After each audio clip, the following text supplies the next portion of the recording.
하나님의 말씀은 마태복음 12장 22절에서 37절까지의 말씀입니다. 신약성경 19페이지에 있습니다. 마태복음 12장 22절에서 37절까지의 말씀을 교독을 합니다. 22절의 말씀을 제가 먼저 봉독해 올립니다. 그때에 귀신 들려 눈 멀고 말 못하는 사람을 데리고 왔거늘 예수께서 고쳐주심에 그 말 못하는 사람이 말하며 보게 된지라. 우리가 다 놀라 이르되 이는 다윗의 자손이 아니냐 하니 바리새인들은 듣고 이르되 이가 귀신의 왕 바알세불을 힘입지 않고는 귀신을 쫓아내지 못하느니라 하거늘. 예수께서 그들의 생각을 아시고 이르시되 스스로 분쟁하는 나라마다 황폐해질 것이요 스스로 분쟁하는 동네나 집마다 서지 못하리라. 만일 사탄이 사탄을 쫓아내면 스스로 분쟁하는 것이니 그리하고야 어떻게 그의 나라가 서겠느냐. 또 내가 바알세불을 힘입어 귀신을 쫓아내면 너희 아들들은 누구를 힘입어 쫓아내느냐.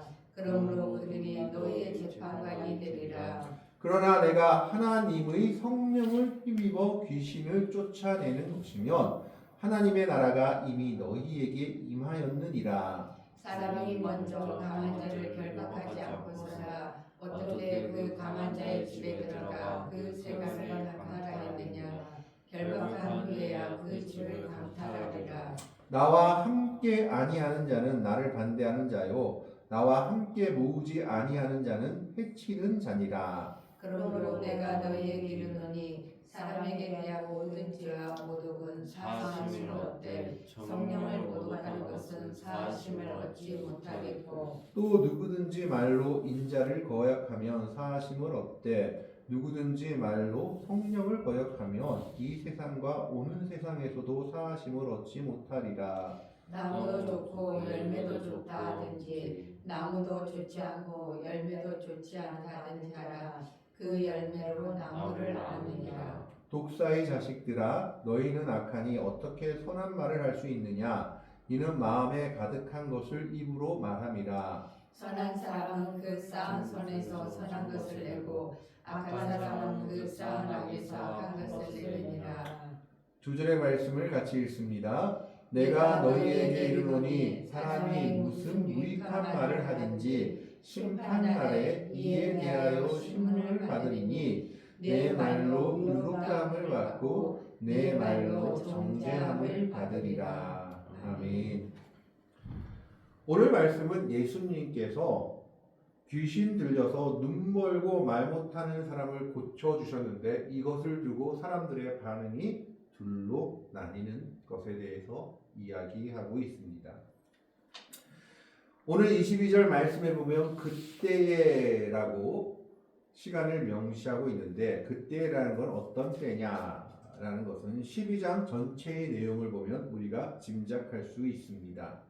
12장 1절부터 8절까지는 예수님의 제자들이 안식일에 밀밭 사이로 가다가 이삭을 잘라 먹는 것을 보고 바리새인들이 당신의 제자들이 안식일에 하지 못할 일을 합니다 라고 해서 안식일 논쟁이 벌어집니다.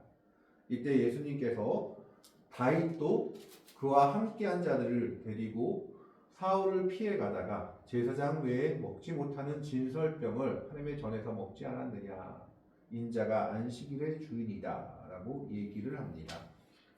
그리고 9절부터 그 앞에 21절까지는 바리새인들과 예수를 죽이려고 하는 사람들이 예수를 고발하려고 안식일날 회당에 손 마른 사람을 하나 갖다 놓습니다. 그러면서 묻습니다. 안식일날 병 고치는 것이 맞나요? 맞지 않나요? 이 말은 뭐냐 하면 이 당시 안식일 규례에 대해 그들이 트집을 잡고자 하는 것입니다. 이 당시 안식일 규례는 안식일에 일을 하지 말라라고 되어 있었는데 이 일의 범위를 바리새인들과 장로들이 상당히 까다롭게 규정했습니다. 그래서 안식일 날로 어떤 것을 하면 안 됐느냐? 의료행위를 하면 안 됐습니다.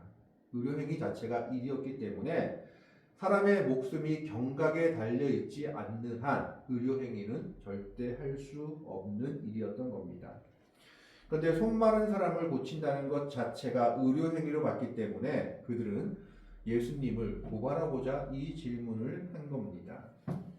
그럴 때 예수님께서 사람이 양보다 얼마나 더 귀하냐라고 물어보면서 양 한 마리가 안식일에 구덩이에 빠졌으면 너희가 끌어내지 않겠느냐라고 물어봅니다. 이것은 그 당시 랍비들의 안식일 규례에 의하면 양이 구덩이에 빠지거나 우물에 빠지면 안식일이라 할지라도 무거운 양을 끌어내야만 했습니다. 왜냐하면 그 양을 끌어내지 않으면 그 양이 죽어서 사체가 되어 우물물을 사람들이 먹을 수 없거나 여러 가지 손해가 있기 때문에 그 손해를 감수하지 않고서는 안 되기 때문에 안식일이라 할지라도 양들이 구덩이나 우물에 빠졌으면 비록 일이라는 개념에 포함되지만 반드시 그 양은 그 구덩이나 우물에서 건져내야만 했던 겁니다. 그것을 예로 들시면서 사람이 더 중하냐 양이 더 중하냐 안식일을 할지라도 사람을 고치는 것이 맞다라고 하면서 그 손 마른 사람을 회당에서 안식일에 고쳐주십니다. 이것 때문에 바리새인들은 지금 예수님에 대해서 불만이 아주 가득 차 있는 상태였습니다. 그 당시 율법을 잘 지킨다고 하나님의 바법을 잘 지킨다고 생각하는 바리새인들, 제사장들, 서기관들은 예수님이 도저히 마음에 안 들었던 겁니다. 자기들이 만들어 놓은 규례를 율례를 지키지 않았던 사람으로 이단과 같은 사람으로 낙인 찍히고 있었습니다. 바로 그러한 때에 사람들이 또 병든 사람을 예수님께 데리고 온 겁니다. 귀신 들려서 눈 멀고 말 못하는 사람을 데리고 왔다. 물론 성경에 보면 그냥 자연스럽게 병든 사람도 있고 때로는 하나님께서 예배하기 위해서 병든 사람도 있고 하나님의 영광을 위해 병든 사람도 있다라고 얘기하고 있지만 이 당시에 거의 모든 고대 근동 지방의 의식 속에는 뭐가 있었느냐? 사람이 말을 못하거나 또 눈이 먼거나 병이 든 것은 다 귀신의 장난이다라는 생각이 팽배해 있었습니다. 유대인들도 역시 마찬가지였습니다.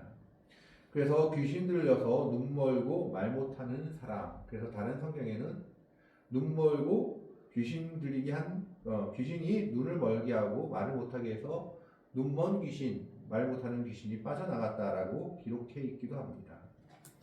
어쨌든 말 못하고 눈이 먼 사람을 데려왔을 때 예수님께서는 아무 말도 안 하고 그 사람을 고쳐주십니다. 그러자 그 말 못하는 사람이 말하며 보게 되었다라고 오늘 22절 말씀을 기록하고 있습니다. 우리는 여기서 예수님의 모습을 보게 됩니다. 비록 바리새인들과 서기관과 제사장들 여러 사람들이 자기를 죽이기 위해서 눈에 불을 켜고 있는 상황이지만 연약한 자 한 사람, 병 들린 자 한 사람, 귀신 들린 자 한 사람을 지나치지 못하는 것이 예수님의 마음이다라는 겁니다.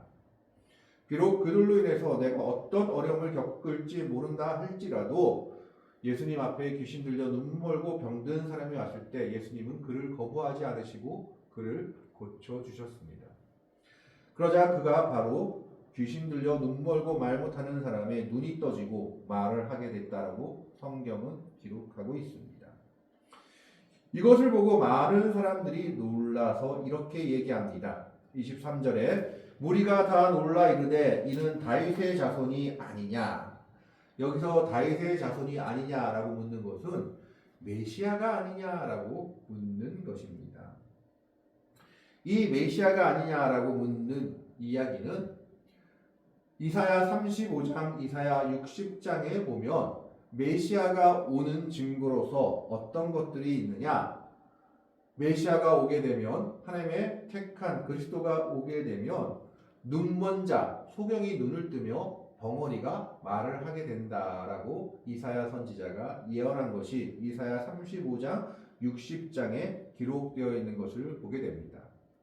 그래서 무리들은 그 이사야 선지자의 아마 예언을 생각하면서 눈멀었고 벙어리 된 자의 눈이 떠지고 그 벙어리가 바로 그 자리에서 말을 하는 것을 보고 이사야 35장, 65장을 떠올리면서 이것이 메시아가 온 표적이 아니냐라고 생각했던 겁니다. 그래서 무리들은 그것을 보자마자 이 사람이 다윗의 자손이 아니냐, 다윗의 자손 메시아로 오신 분이 아니냐라고 얘기를 하고 있는 겁니다. 어떻게 보면 이것은 지극히 자연스러운 반응입니다. 그런데 그와 다른 반응이 하나 나타납니다. 바로 바리새인들의 반응입니다. 24절의 말씀에 보면 바리새인들은 듣고 이르되 이가 귀신의 왕 바알세불을 힘입지 않고는 귀신을 쫓아내지 못하느니라 하거늘. 바리새인들은 여기서만 그런 것이 아니라 마태복음 10장에서도 또 9장에서도 뭐라고 얘기하냐면 예수님이 바알을 힘입어서 귀신을 쫓아낸다. 마태복음 9장 33절에 보면 귀신이 쫓겨나고 말 못하는 사람이 말하거늘 무리가 놀랍게 여러 개 이르되 이스라엘 가운데 이런 일을 본 적이 없다 하되 34절에 바리새인들은 그가 이르되 그가 귀신의 왕을 의지하여 귀신을 쫓아낸다 하더라. 이것이 누가복음에도 마가복음에도 기록되어 있는 것을 봅니다. 똑같은 예수님의 기적을 보고 무리들은 이 사람이 메시아가 아니냐, 메시아의 증거다라고 생각을 했는데 이 바리새인들은 저거는 메시아된 증거가 아니라 귀신이 쇼하는 거다. 바알세불은 그 당시 가나안 땅의 주 신입니다. 그래서 바알세불이란 말은 바알이 주인이다, 똥파리의 주인이라고 해석하는 분도 있는데 바알이 주인이다라는 뜻을 가지고 있습니다. 즉 귀신의 왕 사탄이죠. 바알세불을 힘입지 않고는 귀신을 쫓아내지 못한다라는 것은 지금 예수님이 귀신의 힘으로 귀신을 쫓아낸 것이다. 그래서 이것은 우리가 본받을 것도 아니요 놀랄 것도 아니다라고 바리새인들은 말하는 겁니다. 왜 그렇습니까? 바리새인들의 예수님에 대한 인식 자체가 잘못되어 있기 때문입니다. 바리새인들은 이미 예수님을 이단에 가까운 사람으로 보고 있습니다. 자신들의 장로들의 유전을 지키지 않고 안식일날 회당에서 손 마른 사람을 고치며 또 자기들이 지은 유전을 절대로 지키지 않고 심지어 자기들을 향하여 독사의 자식들이라고 외치는 예수님이 그들의 눈에 곱게 보일 리가 없었습니다. 그렇기 때문에 그들은 똑같은 놀라운 이적을 보고도 무리들은 이사야 35장 60장의 이사야의 예언을 생각하면서 이 사람은 다윗의 자손 메시아다라고 외치는 반면 바리새인들은 아니다, 저 사람은 귀신의 왕을 힘입어서 귀신을 쫓아내는 것이다 라고 주장하기 시작한 겁니다. 이 두 생각이 대립되었을 때 예수님께서 이렇게 얘기하십니다. 25절에 예수께서 그들의 생각을 아시고 이르시되 스스로 분쟁하는 나라마다 황폐해질 것이요 스스로 분쟁하는 동네마다 집마다 서지 못하리라. 이승만 박사가 한 말이 있긴 하죠. 뭉치면 살고 흩어지면 죽는다. 물론 그분의 업적은 여러 논란이 있지만 어쨌든 이 말 자체는 맞는 것 같습니다. 모든 것에 있어서 뭉치면은 힘이 강해지는 것이요 흩어지면 힘이 약해져 멸망할 수밖에 없습니다. 많은 나라의 흥망성쇠를 보면 나라가 쪼개지고 또 민심이 쪼개졌을 때 멸망하는 것을 보게 됩니다.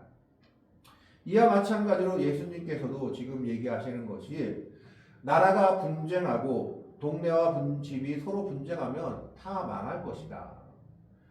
그런데 만일 사탄이 그런 식으로 하면 사탄의 나라가 설 수 있겠느냐? 사탄이 사탄을 쫓아낸다면 이게 사탄의 왕국이 제대로 서겠느냐? 이건 앞뒤가 맞지 않는 말이다라고 얘기하고 있는 겁니다. 26절에 만일 사탄이 사탄을 쫓아내면 스스로 분쟁하는 것이니 그리하고야 어떻게 그의 나라가 서겠느냐? 사탄이 사탄을 쫓아내면 그 밑에 사탄을 따르는 족들들이 사탄을 믿고 의지하고 따라올 수 있겠느냐? 사탄의 나라는 설 수 없다. 그리고 또 한 가지 얘기를 하십니다. 27절에 또 내가 바알세불을 힘입어 귀신을 쫓아내면 너희 아들들은 누구를 힘입어 쫓아내느냐? 그러므로 그들이 너희의 재판관이 되리라. 이 말씀이 참 어려운 말씀, 해석하기 어려운 말씀 중에 하나입니다. 바리새인 보고 자, 내가 귀신을 힘입어서 귀신의 왕의 이름으로 지금 귀신을 쫓아내는 것이면 너희의 아들들은 누구를 힘입어 쫓아내느냐? 그러므로 그들이 너희의 재판관이 되리라 라는 말에서 바리새인의 아들들도 귀신을 쫓아낸다라는 것을 알 수 있습니다. 여기는 두 가지 해석이 있습니다. 사도행전 9장에 보면 스게아의 7 아들들, 제사장의 아들들이 주문을 외우면서 귀신을 쫓아내고 다니는 것이 성경에 기록되어 있는 것을 보게 됩니다. 그것과 같이 이 당시에 바리새인의 제자나 아들들이라 하는 사람들도 축사 주문을 외우고 다녔다고 합니다. 귀신을 쫓아내는 주문을 외우고 그걸 가지고 귀신 들린 사람 앞에 가서 기도하면서 귀신을 쫓아내기도 했다는 겁니다. 자, 그렇다면 그런 축사 주문을 외우는 너희 아들들은 그럼 그 아들들도 바알세불을 힘입어서 쫓아내는 것이냐라고 묻는다라는 것이 첫 번째 해석이고, 두 번째 해석은 예수님의 제자들 중에 바리새인의 제자들이 있었다라고 보는 견해입니다. 예수님이 이 앞에 보면 제자들 70인을 보내서 귀신을 쫓아내고 전도 여행을 보낸 것이 성경에 기록되어 있는 것을 보게 됩니다. 그때 귀신들이 주의 능력과 권능 앞에 항복하며 떠나는 것이 기록되어 있는 것을 보게 됩니다. 그러면 바리새인의 아들들이었던 예수님의 제자들이 귀신을 쫓아내는 것은 누구의 힘으로 쫓아내는 것이냐라고 반문하고 있는 것이다. 두 가지 중에 어떤 것을 해석하든지 어쨌든 바리새인의 아들들도 귀신을 쫓아내는 일을 했다라는 것을 보여주고 있는 것입니다. 그래서 묻고 있는 겁니다. 그렇다면 너희 아들들도 지금 귀신의 왕을 힘입어서 쫓아내고 있는 것이냐? 그러므로 그들이 너희의 재판관이 되리라. 자기 아들들이 한 일이 있기 때문에 그들의 말 자체가 그들을 재판하는 일 자체가 된다라는 것입니다. 바리새인들은 여기에 대해서 한마디 대답도 하지 못합니다. 그들이 만약 이것에 찔림이 없었다면 바로 반박을 하거나 예수님에 대해서 대들었을 겁니다. 그러나 성경은 그런 이야기가 없는 것을 보아서 바리새인들은 이 일에 대해서 대답하지 못했음을 알 수 있습니다. 예수님은 귀신의 왕을 힘입어서 쫓아낸다고 말했지만 사실 자신의 아들 자체가 축사를 하고 귀신을 쫓아내는 일 자체가 그들이 변명할 수 없는 일이었기 때문입니다. 그리고 예수님은 이렇게 말씀하십니다. 28절에 그러나 내가 하나님의 성령을 힘입어 귀신을 쫓아내는 것이며 하나님의 나라가 이미 너희에게 임하였느니라. 예수님께서 지금 귀신 들려서 눈 멀고 말 못하는 사람을 고쳐주신 일 자체가 하나님의 뜻 가운데 된 것이라면 이미 하나님의 나라가 너희에게 임한 것과 같다라고 얘기합니다. 하나님의 나라는 하나님의 뜻과 하나님의 통치가 이루어지는 곳이 하나님의 나라입니다. 하나님의 뜻은 무엇입니까? 모든 사람들이 하나님의 은혜 가운데 평안의 삶을 살기를 원하신 겁니다. 그런데 귀신 들린 사람, 귀신 들려서 눈 멀고 말 못하는 사람은 그 하나님의 평안을 맛보지 못하고 있다가 예수님께서 하나님의 능력으로 그 사람을 고쳐주심으로 말미암아 이사야 35장, 이사야 60장에 예언된 메시아의 뜻을 이루어진 그 사건 자체가 이미 하나님의 나라를 그들에게 임한 사건이다라고 얘기하고 있는 겁니다. 하나님의 나라는 어디가 하나님의 나라냐? 궁극적으로는 마지막 때에 완성될 하나님의 나라이지만 하나님의 나라는 하나님의 뜻과 통치가 이루어지는 곳이면 그 어디라도 그것이 하나님의 나라다라고 말할 수 있다라는 겁니다.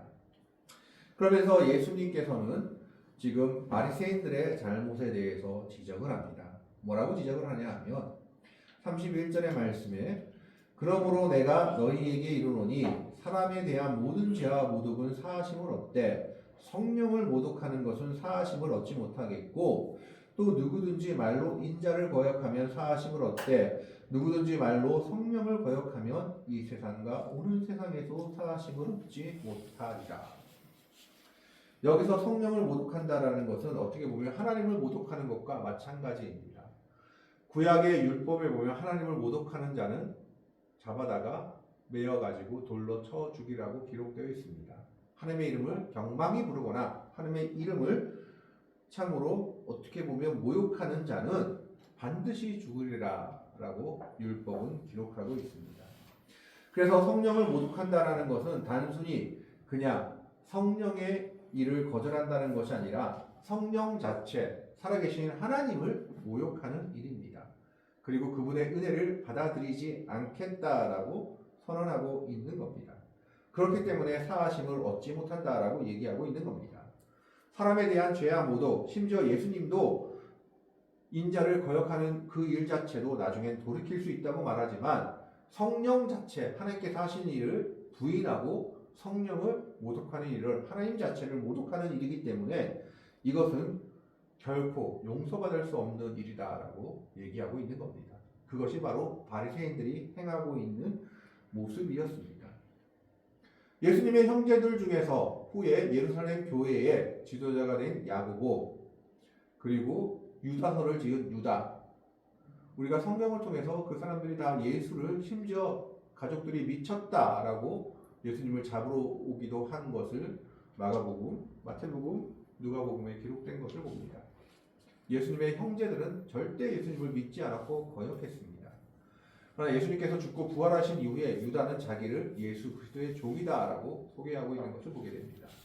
인자를 거역하는 것은 용서받을 수 있고 돌이킬 수 있지만 성령을 거역하고 성령을 모독하는 일 자체는 어디서도 용서받을 수 없다라는 겁니다. 그 일을 지금 누가 행하고 있느냐? 바리새인들이 행하고 있다라는 겁니다.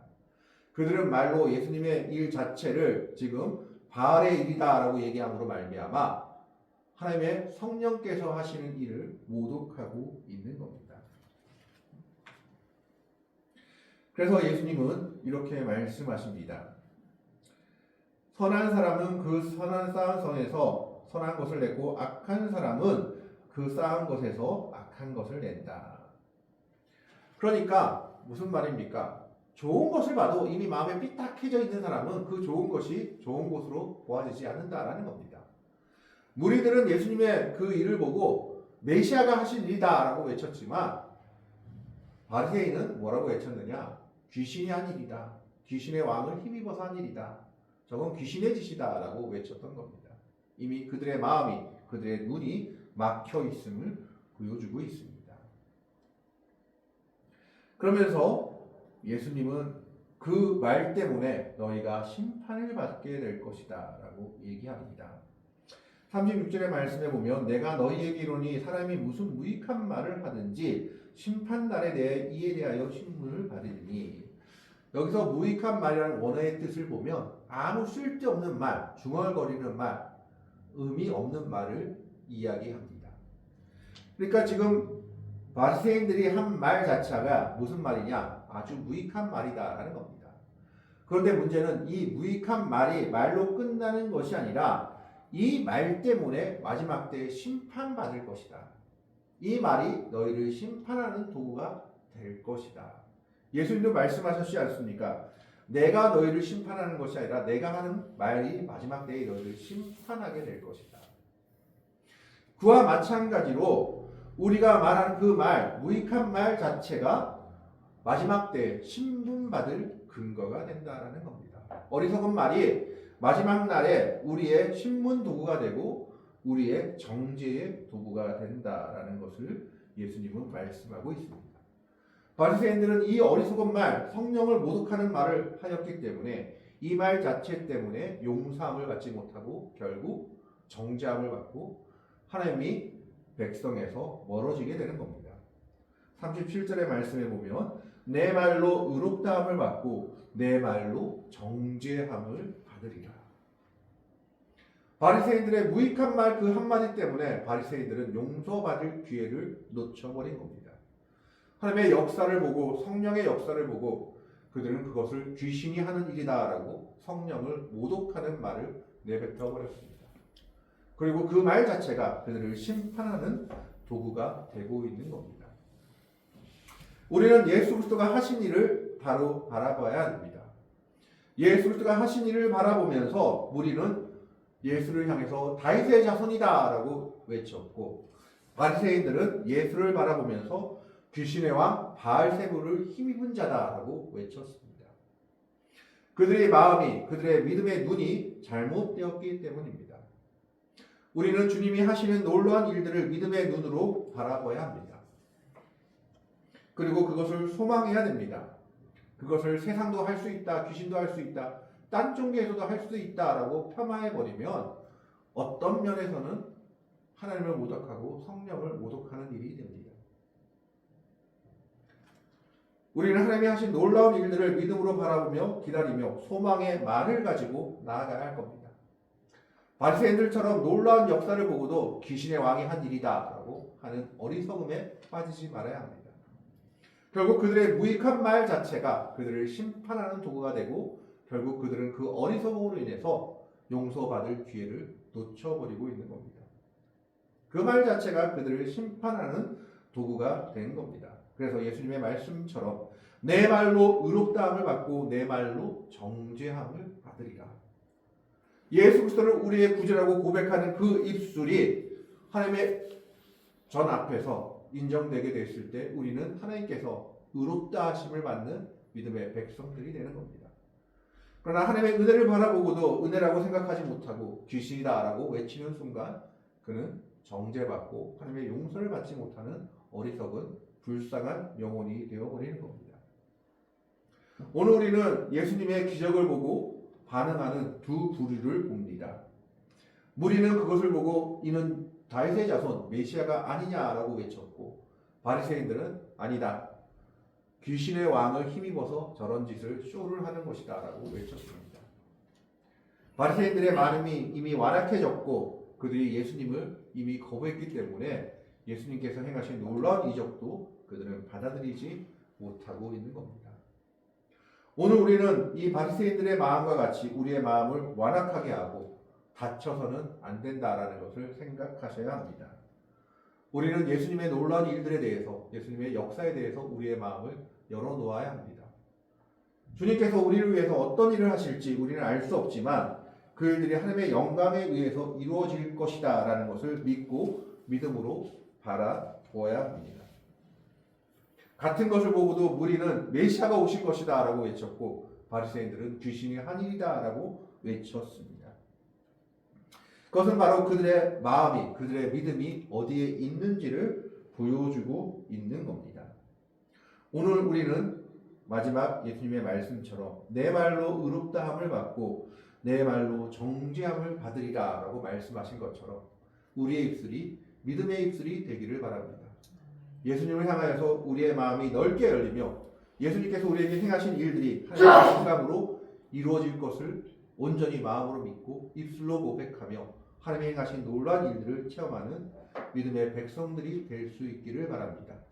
바리새인의 마음이 아니라 오로지 무리와 같이 예수님께서 하신 일을 바라보며 저분은 메시아다라고 외칠 수 있는 믿음을 가지고 주님과 함께 동행할 수 있는 복되고 아름다운 성도들이 되시기를 주님의 이름으로 간절히 축원합니다. 기도하겠습니다. 하나님, 귀신 들려 눈 멀고 말 못하는 사람을 데리고 왔을 때 주님께서 그들을 고쳐주십니다. 이때 무리는 다 놀라 이르되 이는 다윗의 자손이 아니냐라고 외쳤지만 바리새인들은 듣고 이르되 이가 곧 귀신의 왕 바알세불을 힘입지 않고는 귀신을 쫓아내지 못한다라고 외쳤습니다. 우리가 바리새인들의 마음이 되지 않게 하시고 오로지 주님이 하신 일에 우리의 마음이 열려있게 하시고 믿음의 고백을 할 수 있게 하시고 어리석은 말을 하지 않게 하여 주옵소서. 사람이 무슨 무익한 말을 하든지 심판날에 이에 대해 신문을 받다 했사오니 우리의 말로 우리가 의롭다함을 받을 수 있고 우리의 말로 우리가 정죄함을 받을 수 있음을 기억하며 믿음의 말을 하게 하시고 소망의 말을 하게 하시고 주님이 하신 놀라운 일들을 믿음으로 기대하며 바라보며 소망 가운데 살아가는 주의 백성들 되게 하여 주옵소서. 주께서 언제나 주의 백성들과 함께 하실 줄 믿사오며 감사하며 우리를 사랑으로 구원하여 주신 우리 구주 예수 그리스도의 이름으로 간절히 기도하옵나이다. 아멘. 찬송가 325장 찬양합니다. 찬송 325장입니다.